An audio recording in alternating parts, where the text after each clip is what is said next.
कुछ हेलुसिनेशन वाले और भी हैं, जैसे सम अदर कंपाउंड। अब ये खत्म हो गया हमारा, ये ध्यान रखना है, कोका खत्म हो गया। अब सम अदर कंपाउंड जो होते हैं, some other compound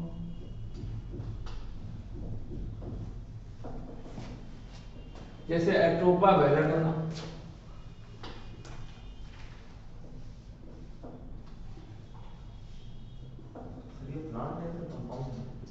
Atropa belladonna plant. अगर तुमको याद हो सोलिनेसी में हम लोगों ने इसको पढ़ा था, इसको फैमिली ऑफ मेडिसिन कहा जाता है। तो एट्रोपा बेलाडोना जो है ये भी some other compounds in Atropa belladonna can be used as hallucination, used as hallucinating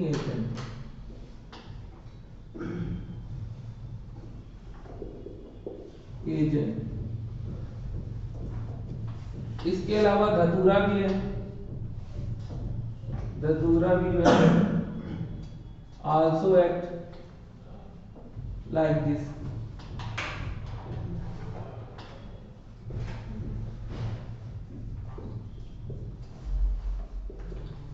धतूरा is also act like this. धतूरा भी इस काम में आता है। सर ये धतूरा क्या? धतूरा का पेड़ नहीं देखा होगा, गाँव में तो होता है धतूरा। धतूरा को गोल के किया जाता है, कांटे वाला, हाँ गोल गोल, फ्लावर की तरह ऊपर की तरफ होता है और पूरे प्लांट में छोटी छोटी पत्ती होती है।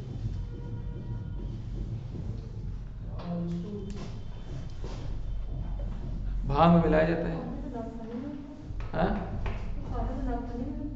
हाँ, नाखूनी में भी होते हैं, कैक्टस में भी होते हैं सर। वो आंसू में क्या है? हाँ नीचे धतूरा आंसू। हाँ आंसू है,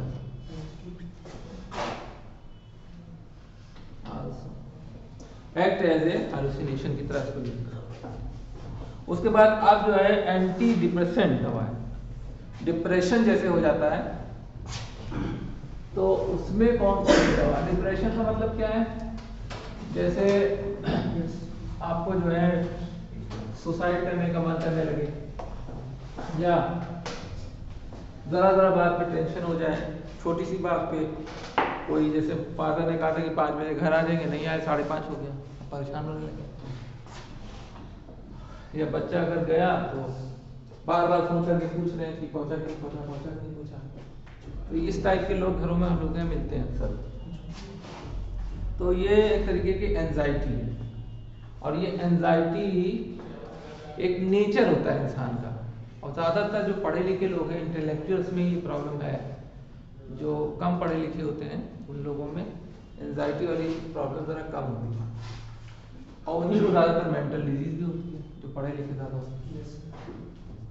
तो ज़रा बात पे एंजाइटी होती है, क्योंकि anxiety is the sign of intelligence. Anxiety से ही इंटेलिजेंस होती है। जब एंजाइटी होगी तो आप पेन उठाएंगे तो इंटेलिजेंस होगी आपकी। तो जिसके अंदर एंजाइटी नहीं है वो इंटेलिजेंट नहीं हो सकता। तो एंजाइटी होना बहुत जरूरी है। लेकिन एंजाइटी के बाद की एक स्टेज होती है जिसे कहते हैं डिप्रेशन।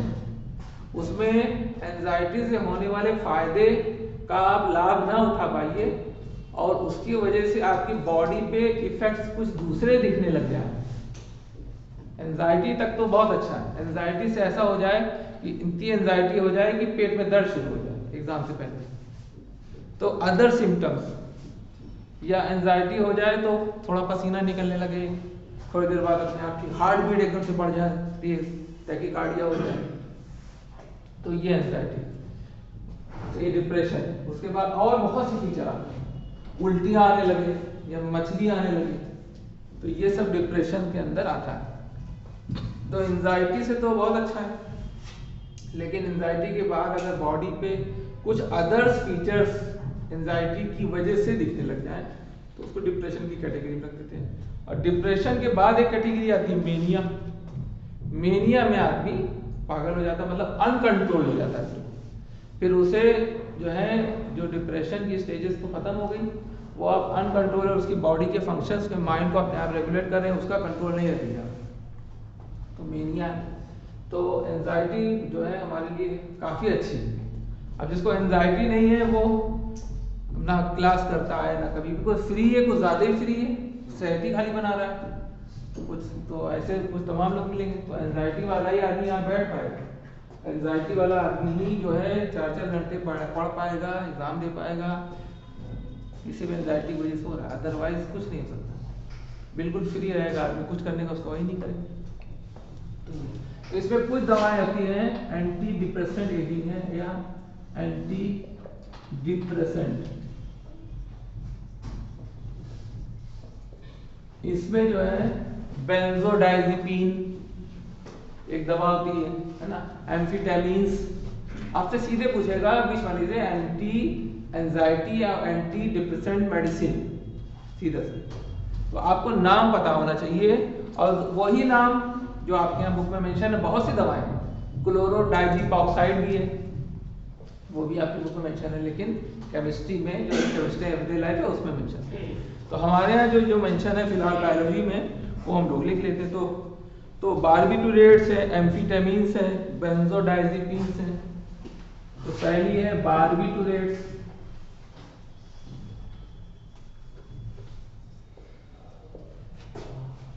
बेंजोडाइजिपीन्स,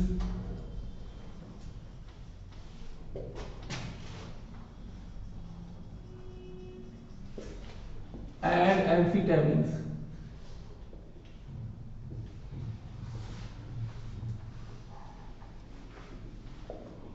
ये 3 कैटेगरी आपको अच्छे से याद रखनी है, इससे क्वेश्चन आपके यहाँ मिलते हैं। तो ये और भी एक होती है LSD कहते हैं उसको हम लोग, LSD। इसको कहते हैं लाइसर्जिक एसिड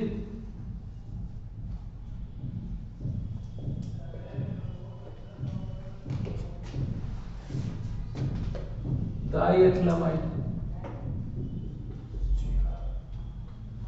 अब ये लाइसर्जिक एसिड डाइएथैलेमाइड बहुत इंपॉर्टेंट है। वजह क्या है कि ये पुराने यानी आदिवासी एरियो में ये फीमेल्स को दे दी जाती है उसका एबॉर्शन कराने के लिए, यानी वहां पर जो है उस टाइप की दवाएं तो है नहीं, तो एबॉर्शन कराने के लिए इसका यूज करते हैं।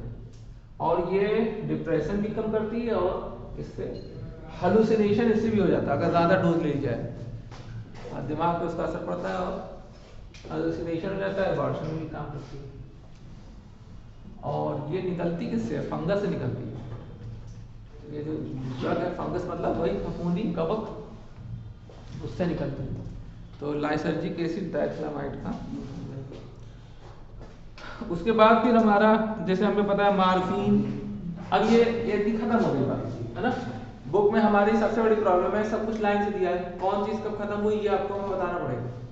अब यहाँ पे सब खत्म हो गई। अब क्या है जनरल पॉइंट, ये मार्फिन कहाँ पे यूज होती है? Morphine used as potent pain killer, बहुत स्ट्रॉन्ग पेन किलर होता है।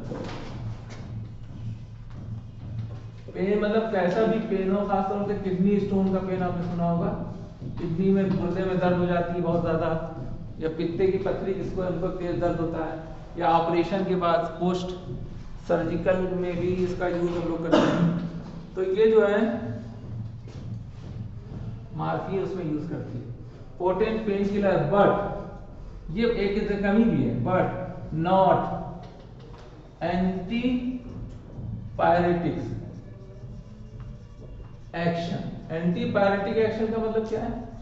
ये बुखार नहीं उतार सकता, केवल दर्द कम करेगी। आमतौर से जितने पेन किलर आप लोग आते हैं जैसे एस्पिरिन, डिस्प्रिन या पैरासीटामोल, ये थोड़ा दर्द भी कम करते हैं, बुखार भी उतार देते हैं, लेकिन ये बुखार कभी नहीं उतारते।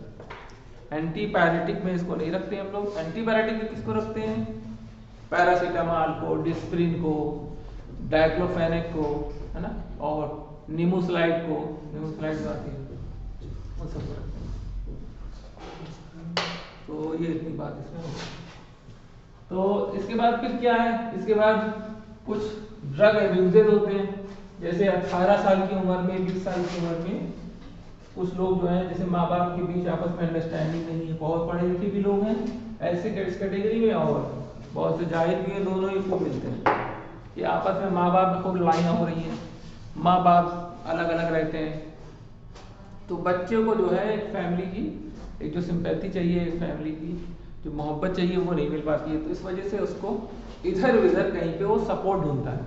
तो कभी वो ड्रग्स के चक्कर में आ जाता है, कभी सिगरेट वगैरह पिएगा, अल्कोहलिज्म करने लगेगा, कभी इधर उधर की आदतों में एडोलसेंस की वजह से उसमें पहुंच जाएगा। तो अगर वो इस तरीके से पहुंच जाता है तो फिर उसको कहते हैं ड्रग एब्यूज़। ड्रग एब्यूज़ के अंदर आ गया एडोलसेंस में ये होता है, और इसमें फ्रस्ट्रेशन भी है, उसको ये भी नहीं समझ में आता कि हम करें क्या, कोई जॉब हमको करना है कि करें कि नहीं करें। बहुत कम ऐसे लोग होते हैं जो कोई भी सपोर्ट ना हो फिर भी कुछ के बाद के निकल जाते हैं। अदरवाइज ज़्यादातर को माँ बाप का जो मॉरल सपोर्ट है, जो उनकी मोहब्बत है, जो उनका इंस्ट्रक्शन है, जो उनकी टॉकिंग है, इन सब चीज़ों पे उनकी ताकत बनती है, और वही ताकत से वो बहुत कुछ करते हैं।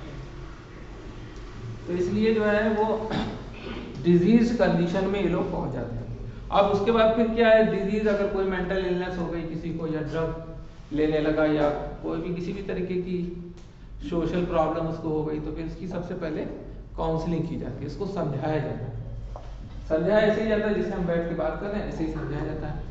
तो मेडिकल कॉलेज वगैरह में जो डॉक्टर होते हैं वो सब काउंसलिंग करते हैं, और इस तरीके के मरीज जो एंजाइटी हैं और डिप्रेशन में जा रहे हैं और ड्रग भी ले रहे हैं और जो है वो सिगरेट स्मोकिंग कर रहे हैं बहुत ज़्यादा, पर उनको पता भी चल रहा है कि हम गलत कर रहे हैं, हमें आगे आने वाले साइड इफेक्ट बहुत ज़्यादा होंगे, तब हो जाते हैं, तब उनको तुरंत मेडिसिन नहीं दी जाती। उनको ऐसे बैठा के खूब बात उनसे की जाती है, हर तरीके की बात उनसे की जाती है। तो बात करना और बात सोशल में रहना, ये चीज़ों से काफ़ी तसल्ली मिलती है। वो जो तसल्ली है ना, उसी से डिप्रेशन कम हो जाता है।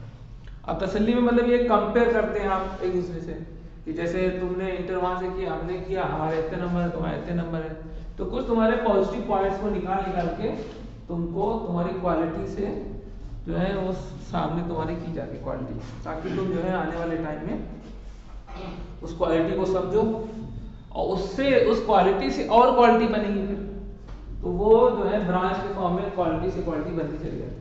उसके बाद एक स्टेज ऐसी आती है जो आदमी इतना मैच्योर हो जाता है कि फिर उसके अंदर नेगेटिव थॉट रह ही नहीं जाते हैं, तो फिर वो बिल्कुल ही ठीक हो जाता है। फिर भी अगर उसको प्रॉब्लम नहीं ठीक हो रही है तो फिर आपको काउंसलिंग के बाद भी उसे ही ऐसे ही लगता है। अब देखो बहुत सारी प्रॉब्लम है। अब जैसे तुम नीट की तैयारी, एक एग्जाम पे जो हम लोग कर रहे हैं नीट की तैयारी, इसमें भी बहुत फ्रस्ट्रेशन है। एक साल नहीं हो पाया, दूसरे साल क्या करें, दूसरी कोचिंग में गए, वहाँ पढ़ा, फिर कुछ दिन पढ़ा, वहाँ छोड़ दिया, उसके बाद फिर जो है ऑनलाइन आ गए, फिर ऑनलाइन फिर ऑफलाइन आ गए, फिर फॉर्म भरा नहीं, फिर ये हो गया वो हो गया, बड़ी कहानियाँ मिलती हैं। तो पता चला 27-28 साल इसी सब में बीत गए, और कहानी मिलते मिलते फिर वही होता है कि आदमी फ्रस्ट्रेट हो जाता है, डिप्रेशन में चला जाता है। तो अर्ली एजेस में सही डिसीजन लेना वो सबसे ज़्यादा ज़रूरी है, उससे भी डिप्रेशन कम होगा। लेकिन अगर लेट में लेंगे तो सेटिस्फैक्ट्री होना चाहिए आदमी को। मतलब जैसे हम लोग यहाँ धर्म है, जैसे इस्लाम है या और धर्म है, तो इस सब जो धर्म को फॉलो करने से डिप्रेशन बहुत कम होता है। उसमें ऐसा काउंसलिंग होती है, ऐसा समझाते हैं कि एक अंदर से ताकत पैदा होती है, और उसको लगता है कि कहते हैं दुनिया में ज़्यादा कुछ नहीं है, तो फिर आदमी जो काम कर पा रहा है उसको तसल्ली मिलती है कि जब दुनिया में कुछ है ही नहीं तो क्या फ़ायदा, तो उससे सुकून मिल जाता है। लेकिन उस सुकून से फिर उसका फ़ायदा बहुत होता है। तो ख़ास तौर से जितना भी रिलीजन है, रिलीजन से जो है मॉरल बहुत वीक होता है। ये भी सोसाइटी में जो बड़े बड़े मौलाना हैं या बड़े बड़े पादरी वगैरह हैं, ये लोग जो बैठ के समझाते हैं, इससे बड़ा फ़ायदा मिलता है। पुराने टाइम में ऐसे होता था, मुरीद होते थे और उनके साथ उनके फॉलोअर्स होते थे, उनके पास बैठते थे, और पीर जो होता था वो खूब अच्छे से उनको समझाता था दीन की बात, और उस हिसाब से उनको सब बातें समझ में आती थी, तो वो ग्रोथ भी करते थे, तरक्की भी करते थे उस इन्वायरमेंट में। और जितने भी बड़े बड़े राजा देख लो हम लोग यहाँ, जैसे वो क्या नाम बादशाह, मुगल बादशाह जितने थे, तो ये अगर ये नवाज के यहाँ जाते थे लोग, उससे पहले निजामुद्दीन के यहाँ, इनका सबका लिंक तुमको मिलेगा, क्योंकि ये इतनी बड़ी सल्तनत संभालने के बाद भी अपने माइंड को सेट करने के लिए ये ऐसी जगहों पे जाते थे जो बहुत पढ़े लिखे, बहुत काबिल और बहुत दीनदार होते थे। तो इनकी बातों में असर बहुत होता था। तो बातों में अगर समझदारी हो तो सामने वाले को उसका असर दिखता है, तो फिर आपको जब समझ में आने लगेगा तो एंजाइटी ऑटोमेटिक कम हो जाएगी। तो ये भी रीजन है कि एडोलेसेंस में बच्चों से बात खूब करना चाहिए, अपने बच्चों से, दूसरे के बच्चों से। तुम लोग का तो खैर टीचर है, हम लोग तो हर तरीके हर दिन भर यही क्या करते हैं, लेकिन माँ बाप को चाहिए कि बच्चों के पास बैठ के उनसे मजाक करें, उनके साथ खेलें, उनसे बड़े हो जाए फिर भी, और उनसे बात करें, खूब बात करें, जितना दिन भर की बात करें टाइम। तो बस तब उससे क्या होगा, वो बच्चे बहुत निखर के सामने आएंगे। हर वक्त झिड़कना, डांटना, तरीके से बात न करना, घर के आगे चिल्लाने लगना, अक्सर से हम लोग के माहौल इस टाइप का है, रोब में हर वक्त रहना, वो सब चीज़ों से डिप्रेशन आज की डेट में बढ़ता है। तो ये तुम पढ़ोगे अगर, जो जो हमने बताया है, ये सब कुछ इसके अंदर मिलेगा। अब जैसे कोई ड्रग ले रहा है, जैसे अफीम ले रहा है, कुछ ले रहा है, एकदम से दवा नहीं बनती। तो एकदम से अगर दवा बंद कर दोगे, जो खा रहा है वो बंद कर दोगे, तो विड्रॉल सिंड्रोम आ जाएंगे उसके अंदर। तो विड्रॉल सिंड्रोम जो आ जाएंगी, फिर उससे और उसको दिक्कत हो जाएगी। तो जो ड्रग ले रहा है उसकी स्मॉल क्वांटिटी कर करके उसको धीरे धीरे घटाकर उसको लाना, और फिर अपनी मेडिसिन में उसको कन्वर्ट कर देना। तो मेडिसिन भी अपने आप में एक लत की तरह होती है, लेकिन मेडिसिन में जो वेस्ट मटेरियल है वो नहीं होते हैं, प्योर फॉर्म में होते हैं। एक एसेंशियल कंपोनेंट होता है, उसकी डोज फिक्स होती है, मेडिकली प्रूवन होती है, तो वो होती सेम चीज है, लेकिन उसमें और ये सब जो स्टैंडर्ड है वो हो जाते हैं, इस वजह से वो रिलीफ करती है, और अंडर गाइडेंस ऑफ डॉक्टर होती है। उसे पता होता है इतने दिन तक ये खिलाओ, फिर इसके बाद 25 mg कर देंगे, फिर 10 mg, फिर 2 mg, या इसके साथ ये दवा करेंगे तो आदमी स्टेबल रहता है। ज्यादातर कोशिश आदमी को यही करनी चाहिए कि एंजाइटी को डिप्रेशन में न कन्वर्ट करें। जरा सा भी इसको लगे कि हम कर नहीं पा रहे हैं, हम मेहनत बहुत करते हैं, बहुत बच्चे ऐसे हैं जो दिन रात पढ़ते हैं, उसके बावजूद परफॉर्मेंस अच्छा नहीं कर पाते, तो हम देखते हैं कि सामने वाला वो आधी क्लास में भाग भी जाता है और सही से पढ़ता भी नहीं है, और आता भी उसको बहुत है, और टॉप भी कर गया, उसका सिलेक्शन भी हो गया, मेरा नहीं हो पाया। ऐसा भी तमाम केस। तो देखो, ये सब मेंटल एबिलिटी है, ये सब जेनेटिक होता है। आपका जीन उस तरीके का नहीं है जैसे उसका जीन। हो सकता है आपका जीन कुछ मामले में बहुत अच्छा हो, लेकिन उस मामले में फिलहाल वो अच्छा है, तो उससे परेशान होने की जरूरत नहीं। आप अपनी एक्सेस बार मेहनत करिए, आपको जो मिल जाता है वो दीन और अल्लाह रसूल से उस काम को करिए और खुशी उसमें महसूस करिए। दीन से जरूर जुड़े रहिए। अगर दीन से आप नहीं जुड़ेंगे तो बहुत ज्यादा डिप्रेशन होगा। फिर तो जितना भी जो दीन को नहीं मानने वाले लोग हैं, ये सब बहुत उनको परेशान मिलेंगे, और उनके लिए कोई सही गलत होता ही नहीं, तो वो इधर उधर खुशी ढूंढते हैं। तो ये सबसे बड़ा तरीका इसमें है कि हम लोग जो है इसको समझें।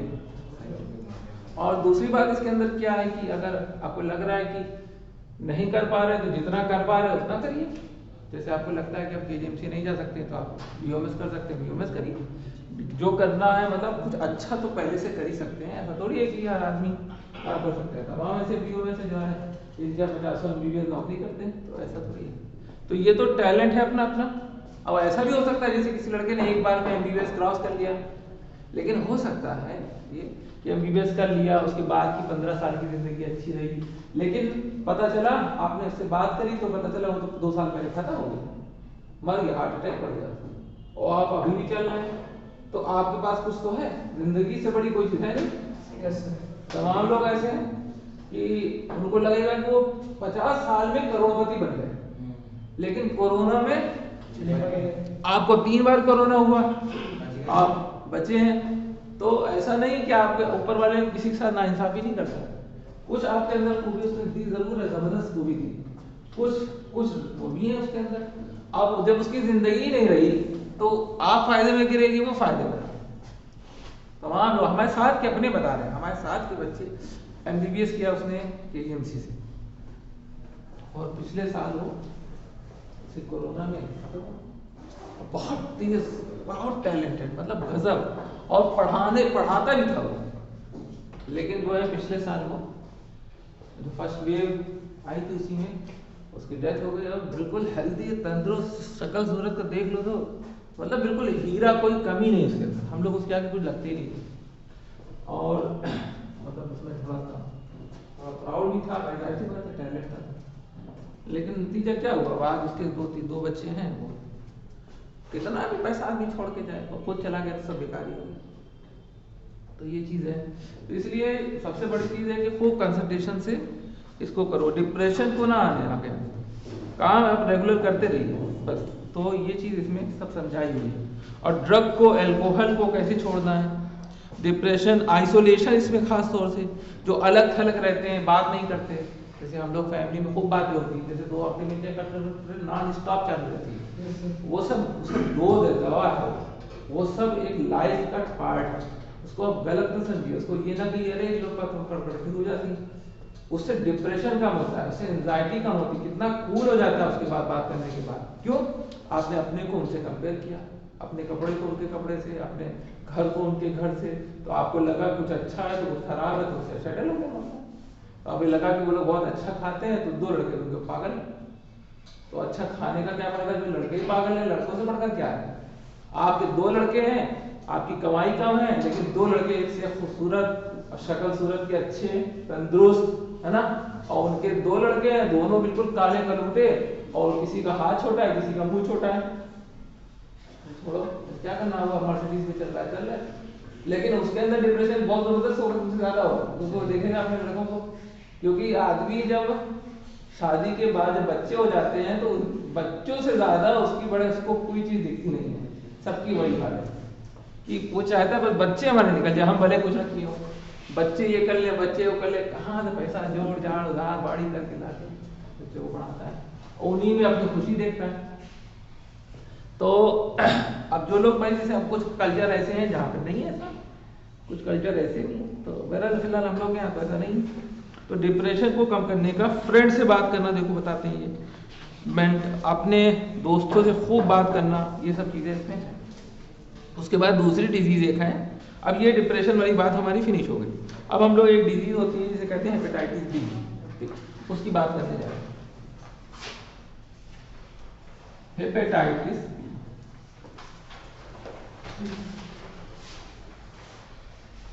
हेपेटाइटिस का क्या मतलब होता है? टाइटिस का मतलब, हेपेटिक मतलब लीवर में सूजन, और हेपेटाइटिस वायरस का नाम है जो लीवर में सूजन का करता है। बी कैटेगरी का है, तो बी भी होता है, ए भी होता है, सी भी होता है। बी थोड़ा डेंजरस होता है। बी फैलता कैसे? ब्लड से फैलता है।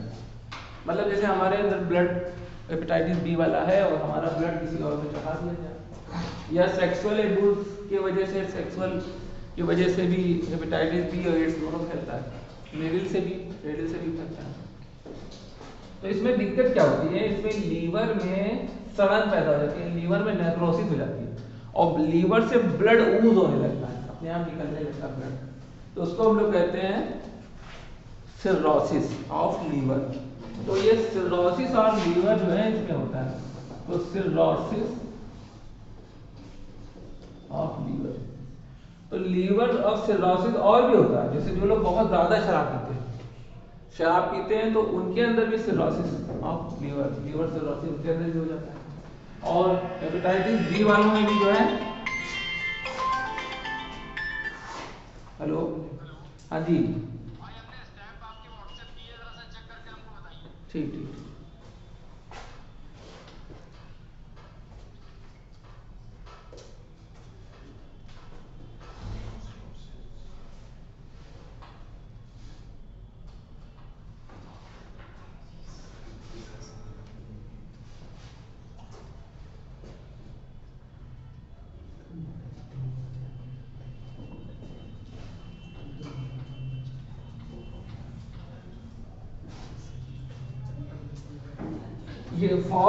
ये फॉर लगाया जाता है।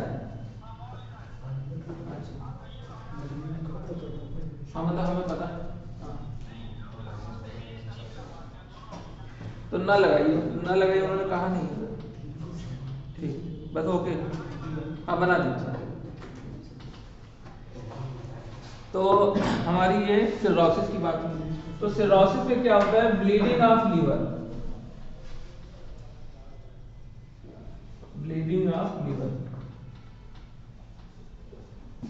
लीवर की ब्लीडिंग जो है इसमें होती है, और ब्लड निकलता है लीवर से।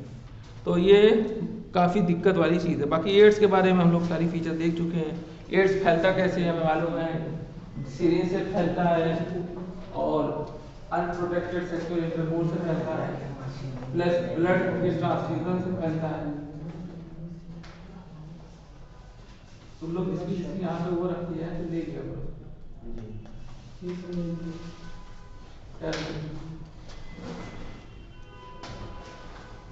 तो इस तरीके से ही हमारा चैप्टर में खत्म हो गया। बाकी और भी चीज़ें जैसे अवॉइड अनड्यू पीयर प्रेशर, मतलब किसी के ऊपर जबरदस्ती प्रेशर ना करो कि तुम क्यों नहीं नीट निकाल पा रहे हो। मेंटल एबिलिटी के हिसाब से जो काम करा जाएगा फुल एफर्ट के साथ किया जाए, उसके बाद आपका वॉश नहीं हो सकता। फिर आप ये ना सोचिए कि फुल एफर्ट के साथ हमने किया एमबीबीएस नहीं निकला, तो ये आपने अपनी कैपेसिटी के साथ किया। देखो कोई भी चीज़ करने में उसके अंदर कई खूबियाँ होनी चाहिए। जैसे कॉन्स्टेंटली बैठने की आदत, उसका जीन होना चाहिए। जो पढ़े या टीचर से सुने बहुत अच्छा याद हो जाए और दूसरों के कंपेयर में, इसका जीन होना चाहिए। और रेगुलर क्लास में आए, नागा कम करे, शुरू से बहुत तेज हो, मतलब शुरू मतलब अच्छी पढ़ाई उसने 8वें 9वें 7वें में अच्छे से पढ़ा हो और शुरू से पढ़ने का मन लगता हो उसको, तो ये सारी कंडीशन जब बहुत अच्छी फॉलो होती हैं तो फिर आदमी बहुत अच्छी रैंक से नीट में सिलेक्शन हो पाता है। अगर नहीं है, इंटर नहीं सही पढ़ा तो फिर आपको थोड़ा टाइम लगेगा। फिर आप ऐसा नहीं कि कोई चीज़ हो नहीं सकती, कोई टाइम लगेगा। फिर क्यों? आपने 2 साल 3 साल या 9 से लेके जो लड़के पढ़ते हैं, हमारे पास खुद है, देखो हमारे 11th के लड़के इतने तेज हैं कि 11th के लड़कों को जो हम टेस्ट लेते हैं 450 नंबर लाते हैं। वो 11th में है, वो तुम लोग जो टेस्ट लेते हैं वही उनका भी लेते हैं और 450 नंबर 500 नंबर अभी लेके आ रहे हैं वो। अब मतलब सब कुछ खींच दिया हमने, उनको पढ़ा डाला। अब वो हमारे साथ हाई स्कूल का एग्जाम रिजल्ट आया था उसी दिन आ गए थे सब। मैं पढ़ता नीट हमको निकालना चाहते तो बस, तो उनको खींचे पड़े। अब ये 12th के बाद क्या होगा, पहले घर से निकलेंगे तो ये 2 साल 3 साल चले गए ना, चले गए कहीं छोटी मोटी अच्छी कोचिंग ज्वाइन करते, अगर थोड़ा सा पढ़ते ध्यान लगते तो फिर हो सकता है वो 2 साल तुम्हारा बचता। तो इसके लिए ये नहीं कि अब चलो अब हम ये कह रहे हैं कि अब 10 साल चला गया तो अफसर पीटने लग जाओ, नहीं, चला गया। जिंदगी बहुत बड़ी है, बहुत बड़ी जिंदगी। इंटर के बाद करो, बीएससी करने के बाद लोग का हो जाता है, एमएससी करने के बाद हो जाता है, लेकिन कॉन्स्टेंटली जुटे रहना ये चीज बड़ी है। और बिना किसी एक्स्ट्रा प्रेशर के कि कोई कुछ कह रहा है, अरे जो तुम आ रहे हो अगर पढ़ रहे हो तो दूसरों के मुकाबले तुम्हारी मेंटल एबिलिटी भी अच्छी है, तुम्हारा सेंस भी अच्छा है और तुम्हारी बातचीत करने का तरीका है, हर परफॉर्मेंस तुम्हारा अच्छा हो ही रहा है। पढ़ाई लिखाई चीज ही ऐसी होती है। तुम लोग तो कुछ नहीं, हम तुम्हें बताएं कि हम गोमती नगर में 1 क्लास 2 क्लास जैसे लेते हैं, तो वो लोग इतने पढ़े लिखे हैं, इतने ज़्यादा इंटेलेक्चुअल हैं कि समझ लो कि एक एक बात पे बड़ी वैल्यू देते हैं। सब लड़के उनके लामार्ड में पढ़ रहे हैं और खाली बायोलॉजी हम 1 घंटा पढ़ाते हैं। सोचिए आप कि वो 2500 रुपया 1 घंटे का देते हैं। 2500 रुपया 1 घंटे का देते हैं per day sir. Per day अगर पढ़ा लीजिए तो पर डे 2500 और जो है करीब 23,000 24,000 रुपया हर महीने हम जितना पढ़ा पाते हैं उतना पढ़ा देते हैं, उससे निकलता है। और बच्ची किस क्लास में, आप तुम सोचो, हाई स्कूल। हाई स्कूल की बायोलॉजी कितनी है? कुछ नहीं, हम लोगों की कुछ नहीं है, लेकिन ये है कि उसके 1 नंबर भी कम नहीं होने चाहिए, 100 में 100 ही रहने चाहिए, 99 नहीं होने चाहिए। ऐसी जबरदस्त तेज है पढ़ने। मतलब वो ये सब ड्रग एब्यूज सब हम उसको पढ़ा चुके, पूरी 11th पढ़ा दिया, पूरी 12th पढ़ा दिया, क्योंकि इतना मैटर ही नहीं है हाई स्कूल में, कहाँ तक उसको खींचेंगे। और पढ़ाते हैं, सोचिए हाई स्कूल में वो, अब वो जेनेटिक बहुत अच्छे हैं, वो लोग जेनेटिकली बहुत मतलब सुप्रीम है। मतलब कई उनके खानदान में 5-6 लोग तो IAS हैं, कोई मिनिस्ट्री में है, ज़्यादातर लोग यूके में हैं, तो मतलब हाई प्रोफाइल है। तो वो कभी शुरू हुए थे ना नीचे से, और कहाँ के हैं वो लोग, कोई हरियाणा में बड़ा पिछड़ा सा गांव है, वहाँ के हैं, उनके परदादा वहाँ से आए थे। धीरे धीरे करते करते आज कहाँ से कहाँ निकले। तो किसी ने उस टाइम उसने शुरुआत की थी कि नहीं, ये समझ लिया आज शुरुआत कर, आपकी आने वाली पुण्य खूब आगे जाएगी। तो अगर वो उस टाइम कहता कि आप कहाँ जाएं, ना बोल पाते ना लखनऊ में कहीं पकड़ के मारे ना लोगों को, तो फिर कुछ ना होता नहीं। इसलिए जब आए आप जब तुरंत शुरुआत कर दीजिए और बिना डिप्रेशन के फ्री रहिए। जो ऊपर वाले ने दिया है उस शुक्र करिए। हम लोग यहाँ दीन में भी रहता है कि कभी डिप्रेशन को तो कहा ही नहीं जाता है, हमेशा शुक्र भेजते रहो, रिलैक्स रहो, कोई टेंशन लेने की जरूरत नहीं, ध्यान से लेकिन पढ़ते ही रहो। इतना भी रिलैक्स ना हो जाए कि कहना बंद कर छोड़ो, जब अल्लाह देने ही वाला है, रोजी अल्लाह देता ही है, तो हम लोग बाहर भी खड़े वहां भी दे देगा, लेकिन तरीका जो बताया वैसे करना पड़ेगा। इसलिए तो ये चीज है। अब जैसे पेरेंट की इन्होंने बताया लुकिंग फॉर डेंजर साइन। अब जैसे कुछ बच्चे ऐसे होते हैं जैसे उनको अकेले छोड़ दिया और या रिक्शे वाले ने कहीं घर से दूर छोड़ दिया, वो बहक गए, उस वक्त उनको एंजाइटी हो जाती है, उसके बाद से उनको डिप्रेशन हो जाता है। कुछ लोग ऐसा होता है, ट्रेन छूट गई, माँ बाप चले गए, हम रुक गए, हो गया डिप्रेशन। ये सब बहुत से रीजन है। तो उन लोगों को भी ये सब चैप्टर हमारा फिनिश हो गया। अब हम लोग नेक्स्ट चैप्टर जो करने जा रहे हैं that is the microbe and human welfare. तो इसको हम लोग शुरू करने जा रहे हैं। तो नेक्स्ट चैप्टर हमारा है microbe and in human welfare.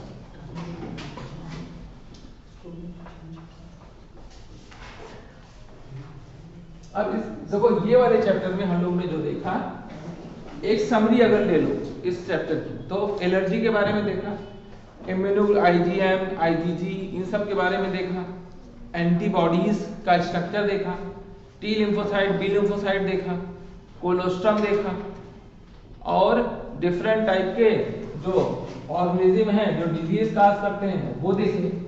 ये सब तो देखा। तो ये सब जो मोटी मोटी जितना हमने कुल मिला के जितना नोट्स में तुमको लिखवाया इतना अच्छे से तैयार कर लेना, क्योंकि पेपर इसका बन रहा है, क्वेश्चन आ रहे हैं ना, मंगल को आया तो टेस्ट होगा तुम लोग का, मतलब अगले मंगल। यस ठीक है। तो अब इसमें जो है पहला जो है हम लोग चैप्टर का नाम क्या है, microbe and human welfare. Microbes and welfare. तो अब इसमें हम लोग को कुछ सब्सटेंस ऐसे हैं, जैसे एक कंपाउंड होता है एक बैक्टीरिया होता है उसे कहते हैं एलएबी। तो lactic acid bacteria, lactic acid bacteria का नाम। अब ये क्या करता है, ये करता ये है कि ये जो मिल्क है, मिल्क को जो है कर्ड करने में कन्वर्ट करने का काम करता है। तो मिल्क इनटू कर्ड, कर्ड में कन्वर्ट करता है। कौन करता है, लैक्टिक एसिड बैक्टीरिया।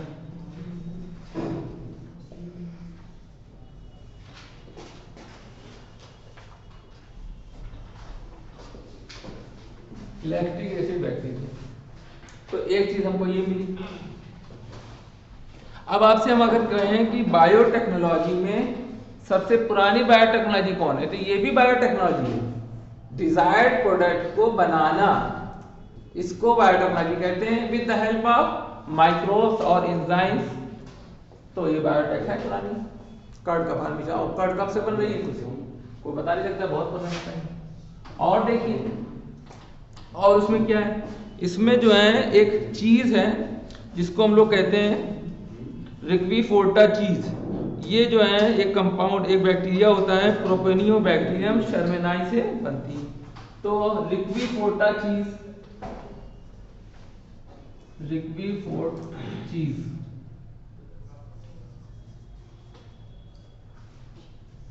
ये किससे बनती है,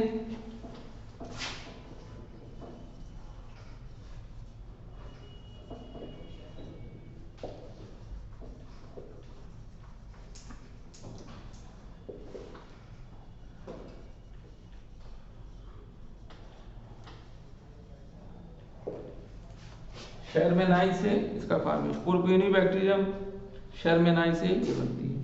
तो ये यही सब क्वेश्चन आपके यहाँ पूछे जाएंगे। ये सब आपकी बुक में एनसीईआरटी में बाकायदा मेंशन है, इसको आपको ध्यान से आपको याद करना है, बस इतना काम आपको करना है, अलग से कुछ नहीं पढ़ना है।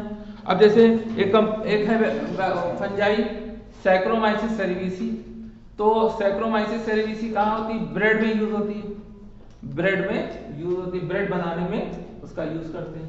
तो इसको हम लोग बेकर्स यीस्ट कहते हैं, सैक्रोमाइसिस सेरेविसी को बेकर मतलब जो नान बाई को कहते हैं, तो बेकर ईस्ट जो होती है,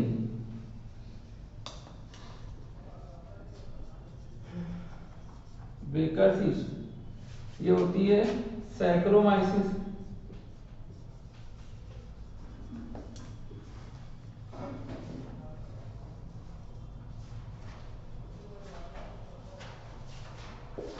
सैक्रोमाइसिस सेरेविसी।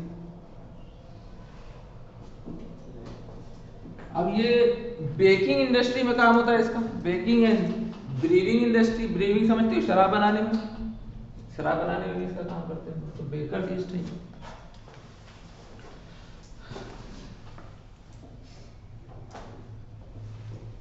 और टोडी बनाने में, टोडी एक ट्रेडिशनल ड्रिंक है जिसमें अल्कोहल होता है। टोडी बनाने में भी इसका कुछ जमाने पहले उसका यूज करते थे, पाम ट्री का, है ना। तो Todi by palm tree.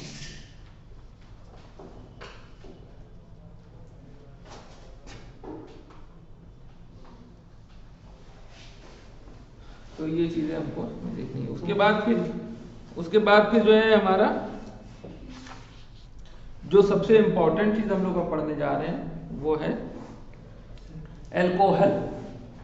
Alcohol जो शराब होती है उसको हम लोग बनाते हैं। जैसे अल्कोहल जो होती है वो ईस्ट से बनाई जाती है। लगभग 13% जो अल्कोहल है वो नेचुरल अल्कोहल होती है, वो देसी शराब के नाम से मिलती है।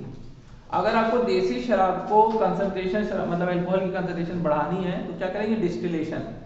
डिस्टिलेशन प्रोसेस आप करेंगे, उससे जो है कंसंट्रेशन बढ़ती चली जाएगी। तो इससे जो है ब्रांडी, रम, है ना, विस्की, ये सब देख रहे हैं। टोडी, टोडी जो है एक ड्रिंक है जो पाम ट्री से निकाली जाती है।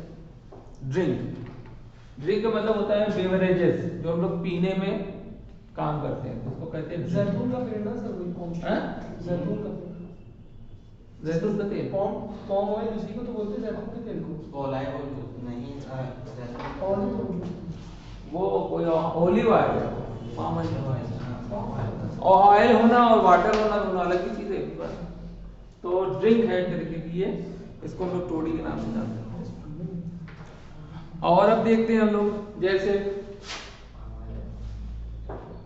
जो नेचुरल है, नेचुरल बियर, या उसको हम लोग जो है उसमें 13% अल्कोहल होता है। नेचुरल जो बियर इसको कहते हैं हम लोग, इसमें कितना होता है, 13% अल्कोहल होता है। अब इसको अगर जो है हम ब्रांडी में, रम में कन्वर्ट करें तो convert into brandy, rum, whisky,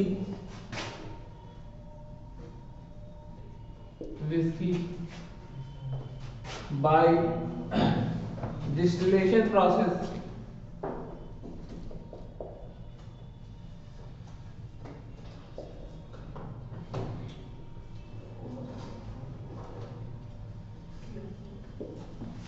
by distillation process.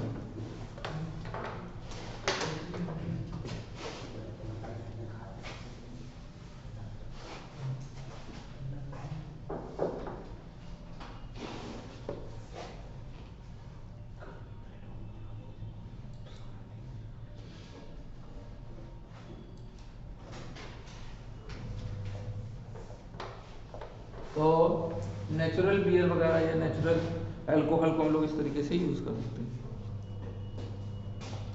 East से निकालते हैं। बाकी ये क्वेश्चन इसमें पूछा जाता है कि नेचुरली 13% से ऊपर अल्कोहल क्यों नहीं बना पाते आप, तो एक क्वेश्चन इसमें रहता है। तो above 13% of alcohol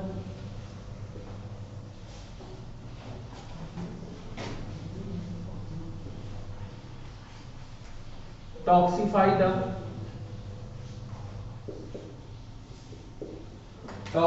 the yeast cell.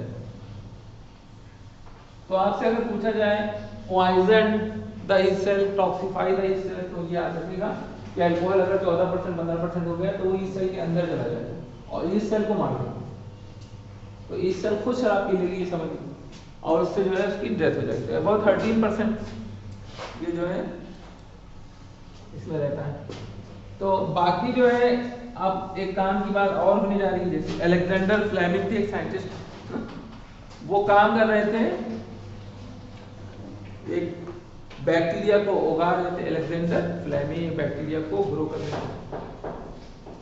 और बैक्टीरिया को जब वो ग्रो कर रहे थे जिस डिश में, तो उन्होंने देखा कि कुछ जगह पर बैक्टीरिया ग्रो नहीं हो, पूरी डिश में तो ग्रो हो गए, कुछ जगह पे ग्रो नहीं हो रहे हैं। तो पता चला खिड़की खुल गई थी और वहां से कोई चीज आई और उनकी डिश में गिर गई, और जब डिश में गिर गई तो उतने क्षेत्र में बैक्टीरिया नहीं ग्रो हो पा रहे हैं। कौन सा बैक्टीरिया था? स्टेफाइलोकोकाई, स्ट्रेप्टोकोकाई, ठीक है। तो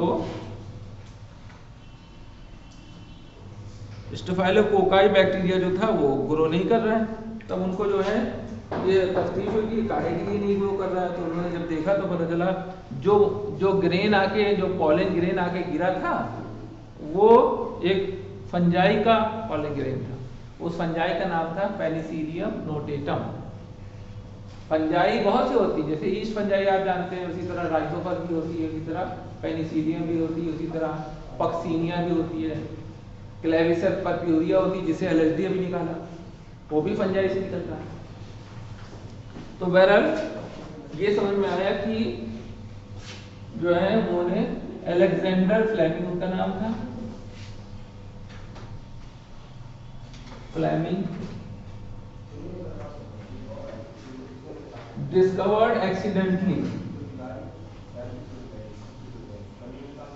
discovered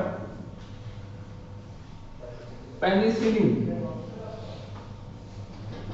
अब पेनिसिलिन की स्पेलिंग देख लीजिए, ये पेनिसिलिन है और निकाली किससे? पेनिसिलियम नोटेटम, है ना, तो दोनों में अलग अलग है। तो Alexander Fleming discovered penicillin from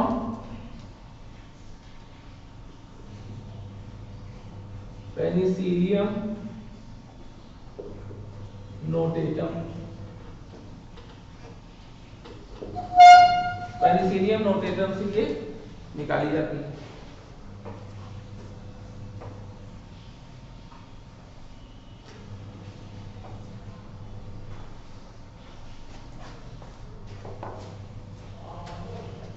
बाकी ये इतनी इंपॉर्टेंट थी कि ये वर्ल्ड वॉर 2 में, वर्ल्ड वॉर 2 हुई थी, उसमें इसको जो है यूज किया गया था बहुत ज्यादा। अमेरिकन सोल्जर की लाइफ को सेव करने के लिए इसका यूज बहुत किया था। World war 2 used to save life of American soldier.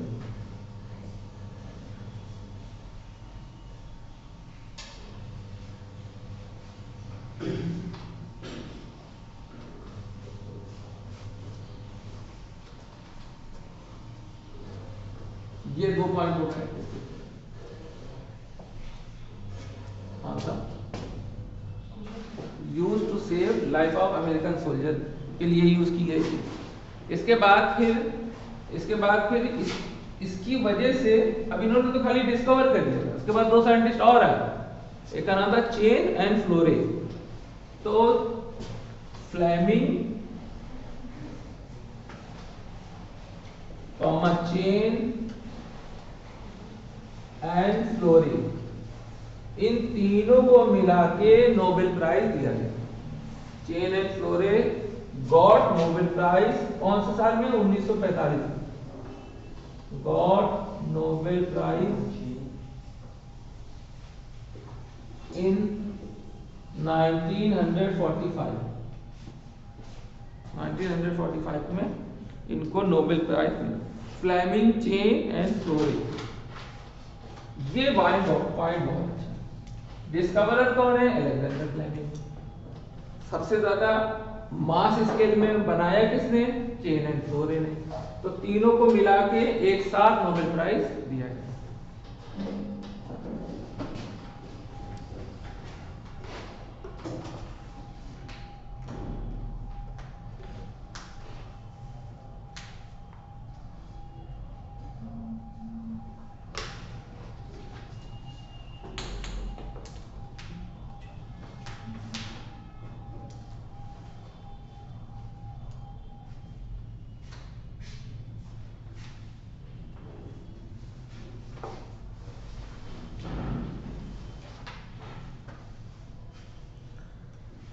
ये इतनी बात हो गई। इसके बाद फिर हम लोग जो हैं अब आते हैं एंटीबायोटिक्स क्या होते हैं इसके बारे में।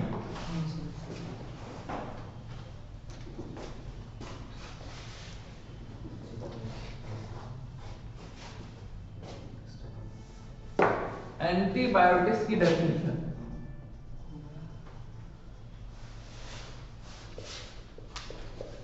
एंटीबायोटिक्स क्या होती है? ड्राइव्ड फ्रॉम माइक्रोब या ड्राइव्ड फ्रॉम, निकाली जाए किससे? माइक्रोब से। तो derive from microbe and used to kill microbe, मतलब माइक्रोब से निकालकर माइक्रोब को मारने में यूज की जाए, बैक्टीरिया से निकालकर बैक्टीरिया को मारने में यूज की जाए। तो इसको हम लोग एंटीबायोटिक्स के नाम से जानते हैं। अब इसमें एंटीबायोटिक्स जो है वो किसमें किसमें दी जाती है उसको हम लोग इसमें लिख लेंगे। तो सब्सटेंस विच ऑब्टेन फ्रॉम, लिख लीजिए इसमें, सब्सटेंस विच ऑब्टेन फ्रॉम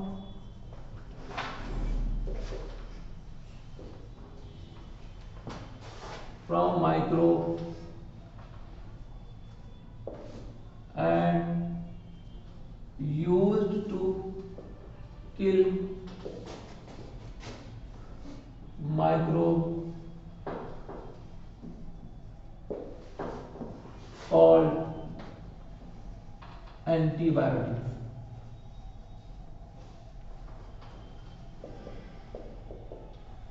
तो इसको हम लोग एंटीबायोटिक्स की डेफिनेशन है इसकी। अब इतना तो आप समझ में आ गया होगा कि जो डिजीज काज करने वाले उन माइक्रोब को किल करना है और माइक्रोब से निकाली माइक्रोब से ही जाती है। अब जैसे स्ट्रेप्टोमाइसिन एक दवा है जो टीबी में दी जाती है, स्ट्रेप्टोमाइसिन के इंजेक्शन लगते हैं, पाउडर फॉर्म में होती है। तो स्ट्रेप्टोमाइसिन निकाली किससे जाती है? स्ट्रेप्टोमाइसिस ग्लेसियस एक बैक्टीरिया उसे निकाली जाती है। तो ऐसी बहुत सी सारी एंटीबायोटिक्स बैक्टीरिया से ही निकाली जाती है और बैक्टीरिया को मारने के लिए हमको मेडिसिन के फॉर्म में दी जाती है। इसके बाद का जो पॉइंट है हमारा वो है कि जैसे डिप्थीरिया, हम लोग पीछे भी देख के आए हैं, डिप्थीरिया, वूपिंग कफ,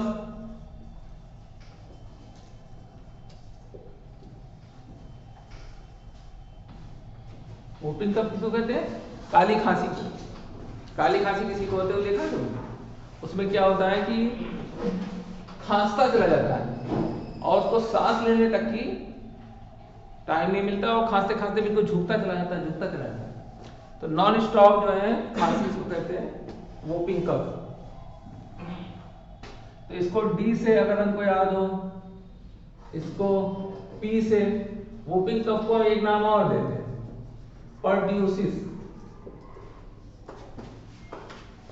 और एक होती है टेटनस।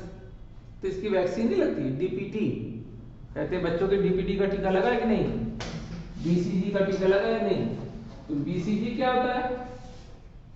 बैसिलस कॉमिटी गुआरिन, वो टीबी के लिए दिया जाता है, वो कहीं साइड में लिख सकते हो तुम लोग। तो बीसीजी का जो टीका है वो सबसे पहले दिन जैसे बच्चा पैदा होता है सबसे पहले बीसीजी ही दे दिया जाता है। तो इसको कहते हैं बैसिलस